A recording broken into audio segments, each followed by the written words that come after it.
तेरे लिए कली तो मैं फुल बनी हूँ नो, तेरे लिए मैं जमाने मुर तड़ी हूँ नो, तेरे नजे में खड़ी चट्टी मोटा जोड़ के कोई खड़के दिखावे जनी खड़ी हूँ नो। हो तेरे ते मैं मर दे दुआ मैं कर दिया डर दिया जर दिया नित खोरे की मेरा भी तेरे तो बिना लगदा ना जी।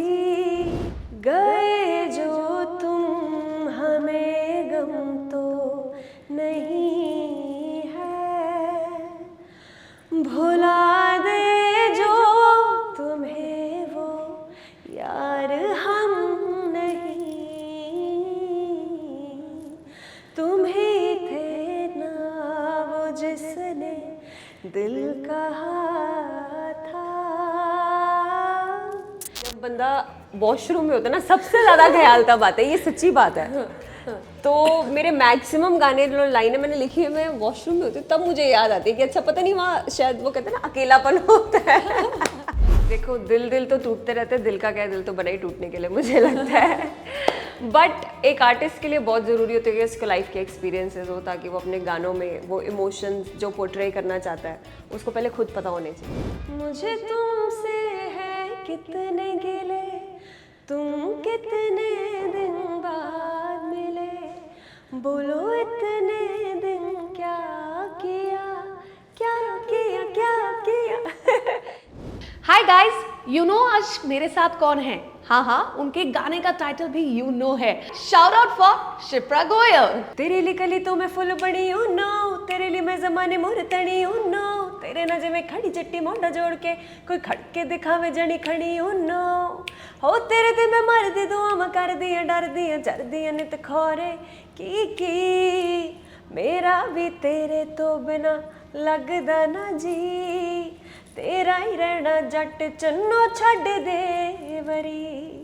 ओहो, तो ये आप इसको किस कैटेगरी में डालोगे? जब यूनो गाना मेरे पास आया था जो दीप जंडू ने बहुत ही अच्छा कंपोज किया है एंड फतेह शेरगिल का लिखा हुआ ये गाना है, so I was like that I have never done rap और rap style singing in my life, so he said कि why not to try, because मेरे गाने ऐसे होते हैं ज़्यादा मेलोडियस और म्यूजिकल होते हैं राइट। यूनो जब मेरे पास आया मुझे ही बड़ा डिफरेंट लगा कि पता नहीं मैं गा पाऊंगी कि इतना फास्ट बोलना है गाना कितना करूँगी।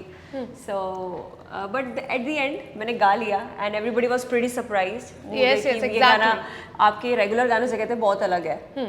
तो ये जैसे आपने बताया कि आप बार रिपीटेटिव वर्ड्स थे, आपको कंटिन्यूसली एक रैप करना था, कितना चैलेंजिंग था ये सॉन्ग? बहुत ज़्यादा चैलेंजिंग था बिकॉज मैंने रैप स्टाइल सिंगिंग या रैप कभी किया नहीं था, बट एट द एंड सबको अच्छा लग रहा है गाना, सो आई एम हैप्पी। और उसमें आपके लुक भी माशाल्लाह थे। किसने वो सोचा था कि इस तरह का लुक होना चाहिए? और रही बात अगर सिनेमेटोग्राफी की बात करें, आप लोगों ने क्रोमा में उसको शूट किया है गाड़ी पे बैठकर, वो किसका आइडिया था? वो हमारे डायरेक्टर का ऑफ कोर्स आइडिया था कि क्रोमा पे गाना शूट करना है, बट लुक्स अपने सारे गानों के ऑलमोस्ट मैं खुद ही करती हूँ and I have a team which is working around it कि ये ऐसा टाइप का लुक चाहिए, so that is what we did. आज का लुक भी खुद डिसाइड किया? ये आज तो मैं 10 दिन से ट्रैवल कर रही हूँ, आज मैं फाइनली घर जा रही हूँ, तो ये मेरे लास्ट जो कपड़े बचे थे वो मैं पहन के आ गई हूँ आपके पास। Hectic schedule. अच्छा, एक और लेटेस्ट सॉन्ग आपका आया है, आप ही उस बारे में बता दीजिए। बिल्कुल, Bhari Mehfil, one of my favourite songs. Bhari Mehfil 2.0 हम लोगों ने रिलीज किया है and it's a very beautiful melody written and compose by Kunal Verma, जिनके आप गाने सुनते रहते हैं, बहुत आई गई यादें, and he has many more hits in Bollywood. So I feel very lucky कि इतना अच्छा गाना मुझे गाने को मिला, और इस गाने का पहले भी एक वर्जन आया है जो कि बब्बू मान जी ने गाया। So it's a very beautiful song and इस वर्जन के लिए बेसिकली हमने उसके लिरिक्स सारे दोबारा लिखे हैं एंड उसको एक लड़की के पॉइंट ऑफ व्यू से गाने को प्रेजेंट किया है and I am wearing a sari in the song which is the first time I am wearing it on screen. So बस सारे उसको प्यार दो, अभी भी रिलीज हुआ गाना। या साड़ी में तो वैसे भी लड़कियां खूबसूरत लगती है, तो ये सुपर डुपर हिट जाने ही वाला है। एक और चीज मैं आपसे, इसमें गायकी भी अच्छी है। तो नेक्स्ट क्वेश्चन तो आपको पता ही होगा कि मैं आपको क्या बोलूंगी, मैं आपको कहूंगी कि प्लीज फरमाइश में करूंगी। गए जो तुम हमें गम तो नहीं है, भुला दे जो तुम्हें वो यार हम नहीं, तुम ही थे ना वो जिसने दिल कहा था, याद तुम झूठे हो या सीने में दिल नहीं, तुम्हें हम चाहते थे चाहते हैं, ना जाने क्यों ये रिश्ता टूटता नहीं।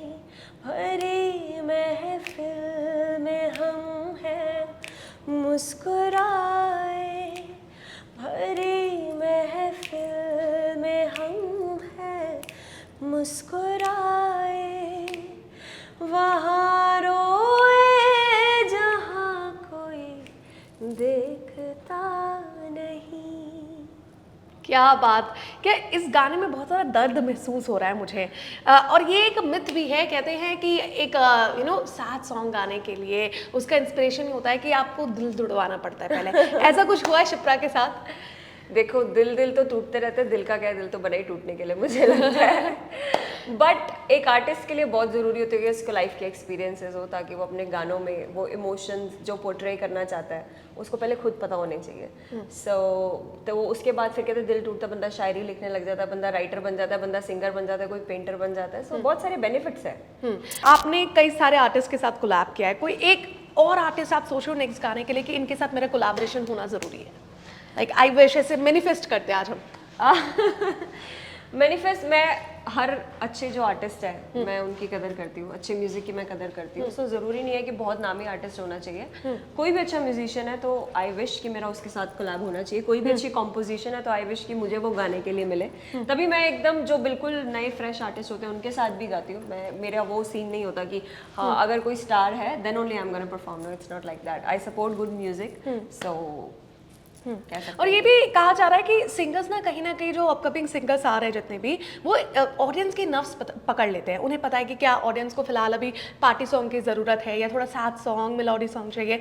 आपके दिमाग में भी क्या चल रहा है? लाइक हम देख रहे हैं तो आपके सॉन्ग्स बहुत वर्सेटाइल है कुछ। जी, अभी भरी महफिल इज़ अ हिंदी सॉन्ग, इसके लिरिक्स हिंदी में, ज़्यादातर मेरे गाने पंजाबी में होते हैं। सो मुझे अभी ये लगता है कि इस साल मैं काफ़ी सारे हिंदी गाने करूँगी, बिकॉज इश्क बुलावा और मेरे थोड़े एक दो बॉलीवुड सॉन्ग मैंने गाए, उसके बाद मैंने टोटली पंजाबी गाने गाए। I did one Hindi song last year, सुबह से शाम, प्रतीक के साथ मेरा गाना आया था। बट अभी इस साल मेरे जो प्लान्स हैं वो हिंदी गाने थोड़े और करने के हैं। अच्छा, सिंगर से हमेशा मैं ये सवाल ज़रूर पूछती हूँ कि हम अगर आपके गाने सुन रहे हैं तो आपके प्लेलिस्ट में कौन सा गाना चल रहा है? यार मेरी प्लेलिस्ट में कौन सा गाना चल रहा है? मैं पुराने गाने सुनती रहती हूँ, बिकॉज आजकल का म्यूज़िक तो खुद बनाते हैं, तो उससे जब भी रिफ्रेश होना होता है तो कोई ना कोई पुराना गाना, जैसे 90s के गाने मुझे बहुत पसंद है। यार बहुत ही सारे हैं, मतलब बहुत ही सारे हैं।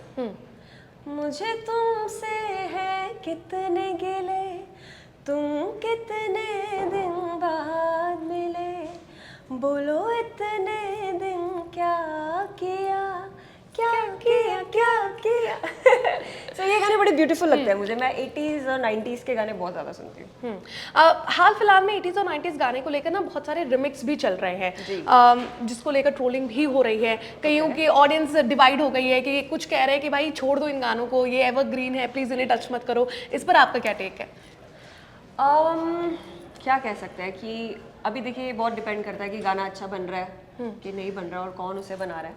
अगर तो कोई चीज़ बहुत अच्छे से प्रेजेंट की जा सकती है तो मुझे नहीं लगता कि ऐसी कोई एज सच कोई प्रॉब्लम है कि उसको दोबारा नहीं बनाया जा सकता। बट हाँ, जब वो जैसे पंजाबी गानों की तो बहुत बैंड बजाते हैं, रीमेक करते हैं, तो वो मत करो। प्लीज़ पंजाबी गाने उन्हें छाड़ दो, उन्हें रीमेक ना करो, क्योंकि उसके वर्ड्स आप लोगों से बोले नहीं जाते, उसकी प्रोनाउंसिएशन, डिक्शन कुछ नहीं बोली जाती, तो फिर वो अच्छे मज़ा नहीं आता।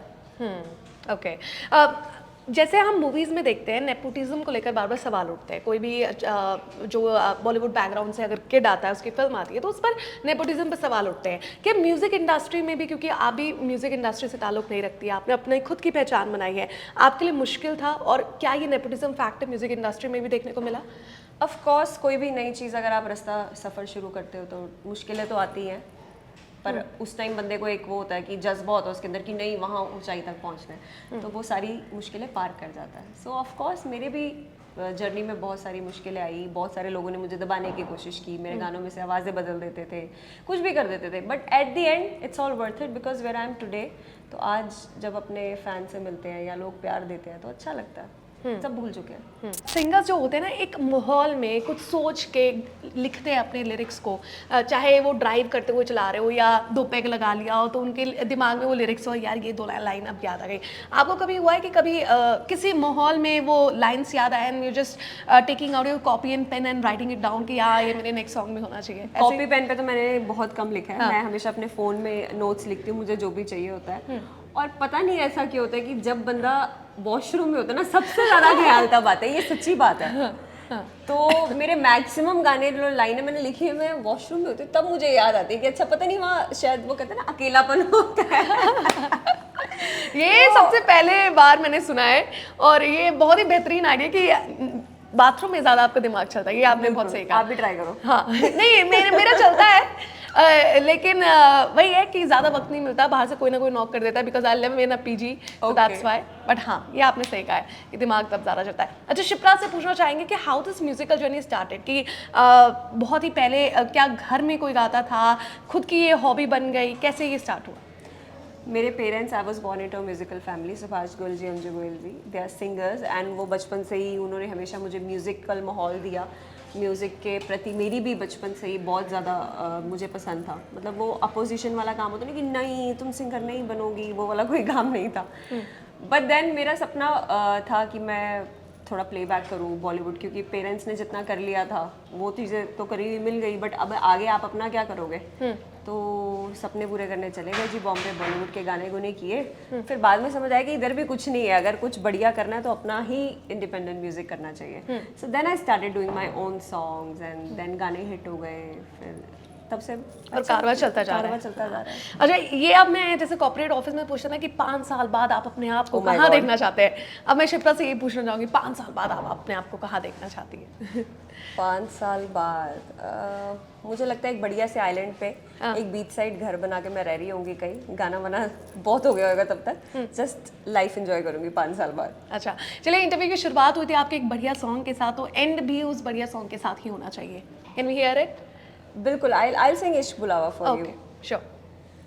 इता नजरा नजरा दी गल वे तू भी सुन ले जरा, मैं ता कोल तेरे रहना, मैं ता कोल तेरे रहना, मैं ता बैठी कोल तेरे, तेनू तकदी रवा नैना च तेरे, मैं वसदी रवा तेनू तकदी रवा। बहुत बेहतरीन, thank you very much talking to us. Thank you so much.